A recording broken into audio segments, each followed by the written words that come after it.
प्यारे विद्यार्थियों, पहले तो सभी को गुड मॉर्निंग। हमारा पहला लेसन चल रहा था मानव भूगोल प्रकृति व विषय क्षेत्र। उसी में हमने मानव भूगोल का अर्थ परिभाषा पढ़ ली थी और मानव भूगोल की प्रकृति पढ़ ली थी। तो आज का हमारा टॉपिक होगा मानव भूगोल का विषय क्षेत्र।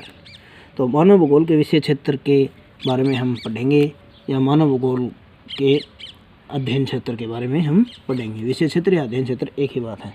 यानी विषय क्षेत्र का मतलब ये है कि मानव के द्वारा जो भी क्रियाकलाप होती है और मानव होता है, मानव से संबंधित जो भी क्रियाकलाप होती हैं उन सभी का हम अध्ययन करेंगे। ठीक है, तो इसका अध्ययन क्षेत्र कितना विस्तृत है या विस्तार से है, कौन कौन से सब्जेक्टों के साथ या विषयों के साथ इसका संबंध है, अलग अलग प्रदेश में, अलग अलग राज्यों में, अलग अलग राष्ट्रों में जो जनसंख्या रहती है, जो क्रियाकलाप करती हैं, या प्राकृतिक संसाधन है या प्राकृतिक वातावरण है, कालिक अनुक्रम है, यानी कालिक अनुक्रम का मतलब समय के साथ परिवर्तन, उन सब का अध्ययन इसमें हम करेंगे। यानी जैसे मानवीय क्रियाकलापों में, जैसे चाहे वो आर्थिक क्रियाकलाप हो, सामाजिक हो, राजनीतिक हो, कैसी भी क्रियाकलाप हो या मानव के साथ उनका जो संबंध है, उन सब के बारे में हम अध्ययन करेंगे। तो एक भूगोलवेत्ता था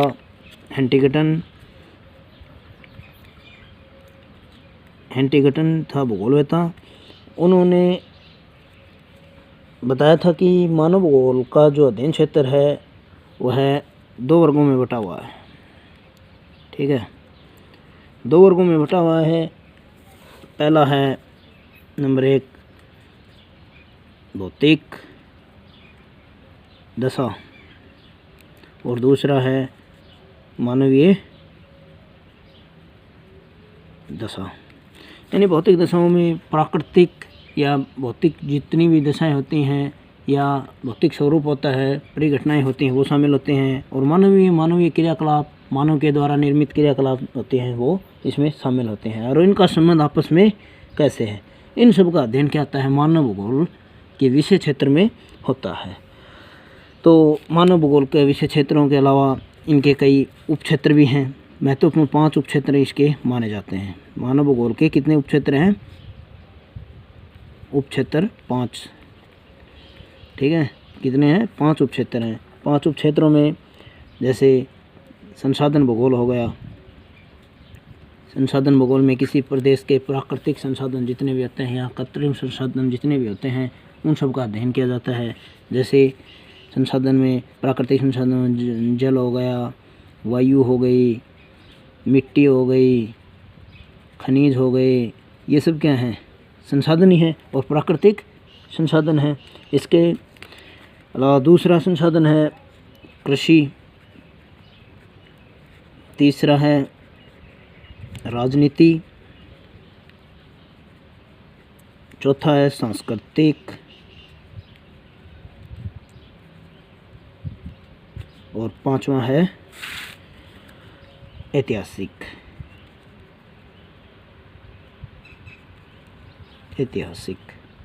तो ये इसके मानव भूगोल के 5 क्या हैं? उप क्षेत्र हैं।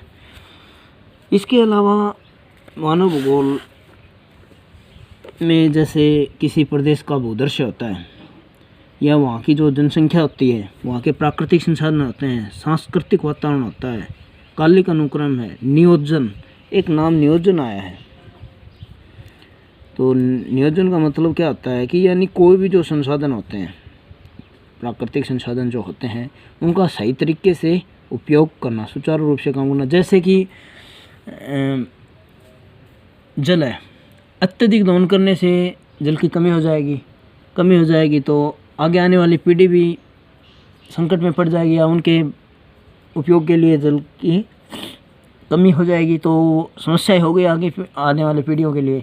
तो इसमें क्या है कि सुचारू रूप से जल का दोहन करना या मतलब सही तरीके से उपयोग में कोई भी संसाधन हो उसको लेना, यही होता है। ठीक है, तो इसके साथ अन्य प्रदेशों के साथ जो संबंध है उसको भी दर्शाया जाता है। यानी किसी प्रदेश, ये तो है नहीं कि मानव एक ही प्रदेश में रहता है, अलग अलग प्रदेशों में रहता है, अलग अलग जनसंख्या समूह में रहता है। अलग अलग जनसंख्या समूह में रहता है तो अलग अलग प्रदेश होंगे तो उनकी अलग संस्कृति होगी, अलग क्रियाकलाप होंगी, अलग खान पान रहन सहन सब कुछ अलग होगा। तो उनके साथ एक दूसरे प्रदेश का संबंध, इन सब का अध्ययन हम क्या करेंगे, इसके मानव भूगोल के विषय क्षेत्र में करेंगे या अध्ययन क्षेत्र में करेंगे। तो मानव भूगोल का देखो विषय क्षेत्र है वो अत्यंत ही व्यापक है या बड़ा है। तो हम इसको अलग अलग पहलुओं के माध्यम से समझ सकते हैं। तो एक डायग्राम है, उस डायग्राम के माध्यम से हम समझेंगे। यानी ये तो हो गया मानव भूगोल का विषय क्षेत्र या अध्ययन क्षेत्र। ठीक है, मानव भूगोल का विषय क्षेत्र या अध्ययन क्षेत्र। पहले हम किसी प्रदेश में रहते हैं तो उस प्रदेश का महत्व है कब होता है, वहाँ की जनसंख्या के ऊपर निर्भर करता है। यानी वहाँ की जनसंख्या कैसी है, कैसे जनसमूह में रहती है और कौन से क्रियाकलाप करती है, कौन कौन से वर्ग समूह में रहते हैं। यानी मानव भूगोल में जनसंख्या का वितरण या फैलाव का जो प्रारूप होता है, यानी कितने फैलाव में या कितने क्षेत्र में फैली हुई है, कौन कौन से जनसमूह में रहती है अधिवास बनाकर, या अलग अलग प्रजाति होती हैं, उनकी अलग अलग सामाजिक संरचना होती है और उसी सामाजिक संरचना के साथ अलग अलग क्रियाकलाप करते हैं। तो उस जनसंख्या के बारे में अध्ययन करना। फिर आता है दूसरा है प्रदेश के प्राकृतिक संसाधन। यानी प्राकृतिक संसाधनों में आपको बताया था जल है, मिट्टी है, खनिज हैं, ये सब क्या हैं, प्राकृतिक संसाधन है। वायु है, पेड़ है, वनस्पति है, ये सब क्या हैं, जो प्राकृतिक संसाधन है। तो उस प्रदेश के प्राकृतिक संसाधनों के बारे में जाना। यानी जो जनसंख्या रही है किसी प्रदेश में, यानी ये प्रदेश है, इसमें जनसंख्या रह रही है, तो इस प्रदेश में शामिल क्या होंगे, प्राकृतिक संसाधन भी शामिल होंगे। यानी प्राकृतिक संसाधनों के बिना उस मानव का विकास संभव नहीं है। फिर आता है तीसरा सांस्कृतिक वातावरण। सांस्कृतिक वातावरण में क्या आता है कि मनुष्य की जो भी क्रियाकलाप होते हैं, जो भी पृथ्वी पर जो भी दृश्य दिखाई देते हैं, मनुष्य की क्रिया द्वारा बने होते हैं, कुछ प्राकृतिक होते हैं। तो ये सब मानव भूगोल में ही क्या होते हैं, शामिल होते हैं। इसमें मानव की संस्कृति, यानी मानव का रहने का तरीका, उसके बनाई हुई इमारत वगैरह, या जीव जंतुओं के साथ उसका संबंध, प्रकृति के साथ उसका संबंध, पर्यावरण के साथ अंतर संबंध कैसा है, प्रकृति को नुकसान पहुंचाता है या लाभ पहुंचाता है, उसके जीविका के साधन कौन कौन से हैं, कौन कौन से उस क्षेत्र में परिवहन चलते हैं, या वातावरण के साथ उसका अनुकूल कैसा है, उसकी मतलब संस्कृति, रहन सहन, बोलचाल, वेशभूषा, इन सब का क्या होता है, अध्ययन सांस्कृतिक वातावरण में होता है। फिर आता है 4 नंबर पे कालिक अनुक्रम। कालिक अनुक्रम में क्या होता है कि किसी प्रदेश की जनसंख्या है वो समय के साथ कैसे परिवर्तन करते हैं, यानी समय के साथ परिवर्तन होता रहता है। कालिक अनुक्रम में यानी समय के साथ क्या होता है, परिवर्तन होता है। यानी परिवर्तन है वो प्रकृति का नियम है और मानव को उन परिवर्तनों के साथ चलना ज़रूरी होता है। यानी समय के अनुसार अपने आप में परिवर्तन करना क्या होता है, कालिक अनुक्रम होता है। फिर 5 नंबर पे आते हैं नियोजन। नियोजन व प्रादेशिक संगठन। प्रादेशिक संगठन, नियोजन और प्रादेशिक संगठन में क्या होता है कि नियोजन का अर्थ है जो भी प्राकृतिक संसाधन है या कोई भी जो संसाधन है उनका सुचारू रूप से उपयोग करना।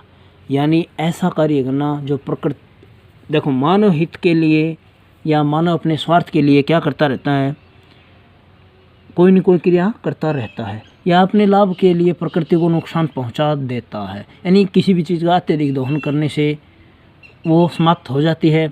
या जैसे ज़्यादातर फैक्ट्री वगैरह उद्योग हो गए तो मानव अपने विकास के लिए कर रहा है, लेकिन प्रदूषण तो फैल रहा है उससे, ये प्रदूषण फैल रहा है, तो ये प्रदूषण प्रकृति को नुकसान पहुंचाता है और इसी नुकसान की वजह से हम सभी को क्या होता है, बहुत ज़्यादा हानि होती है। पर्यावरण प्रदूषित हो गया तो अनेक तरह की बीमारियाँ उत्पन्न हो जाती हैं। इसी तरह संसाधन है, कोई समाप्य संसाधन होते हैं, समाप्त हो जाते हैं, तो आगे आने वाली पीढ़ी है वो उनको उपयोग में नहीं ले पाएंगी।